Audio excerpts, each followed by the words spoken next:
elle a fait des confidences. Alessandra Sublet a dévoilé son ouvrage Jean-Mère de Cendrillon, à paraître aux éditions Robert Laffont ce jeudi 27 mai. Dans celui-ci, elle évoque ses succès, ses échecs mais aussi son quotidien de femme et de maman. Pour l'occasion, elle était l'invitée du plateau de C'est à vous et a évoqué un coup de fil inattendu, qui lui a changé la vie.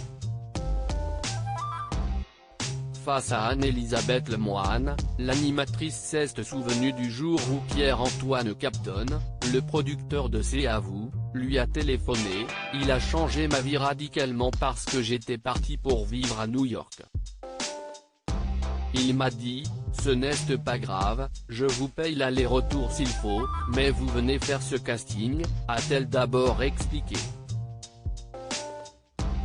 Un casting réussi puisqu'Alessandra Sublet a été à la tête de l'émission entre 2009 et 2013. Il était visionnaire. Il fallait se poser 2 secondes et se dire que cette nana-là était capable de faire ce talk. Je pense qu'il était aussi inconscient que moi, finalement, affirme-t-elle ensuite. Consciente de la chance qui lui a été donnée, elle n'hésite pas à le remercier, « Je lui dois tellement. Je l'aimais comme un ami », a conclu l'animatrice. Sur le plateau de C'est à vous, Alessandra Sublet a enchaîné les révélations dont le fait que, pour réussir à se faire une place, elle n'a pas hésité à faire quelques modifications sur son CV. Vous avez donné votre CV pour obtenir un stage à MTV à New York, lui lance Anne-Elisabeth Lemoine. Ce à quoi l'animatrice répond, oui parce que, au fond, qu'est-ce que j'avais à perdre au milieu de ces ricains qui m'ont appris tant de jolies choses? Ça a marché. Le culot, ce n'est pas que de la malpolitesse. Quelques minutes plus tard, des images d'archives de son premier casting pour l'émission C'est à vous ont été diffusées et la jeune femme en profite à nouveau pour dévoiler un mensonge. J'ai effectué un stage en radio avec Howard Stern, indique-t-elle. Je n'avais jamais travaillé en radio avec Howard Stern, bien sûr que non. Mais qui va aller le prouver? Je me suis dit que plus c'était gros, plus ça passe, conclut l'animatrice face à une Anne-Elisabeth Lemoine amusée de ses anecdotes.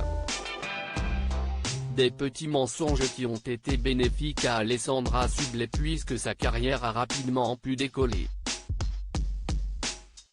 Alessandra Sublet, la reine des gaffes tout au long de sa carrière, Alessandra Sublet a enchaîné les bourdes à la télévision et elle les assume pleinement. Sur le plateau de C'est à vous, l'animatrice a indiqué, puis il y a des soirs où on est fatigué. Parfois, je ne lisais pas les interviews et j'enchaînais spontanément, avant de préciser, ce sont des fautes qui jalonnent notre parcours et il y a aussi le fait que les gens qui regardent se disent, elle me ressemble. Je trouve ça bien au final. Amusée par cette situation, elle s'est souvenue du jour où elle a mal compris le sens d'un mot employé par Pierce Brosnan mais aussi la fois où elle a demandé à François Hollande s'il appelait encore tous les jours sa mère décédée. Des erreurs inoubliables, dont Alessandra Sublet préfère rigoler.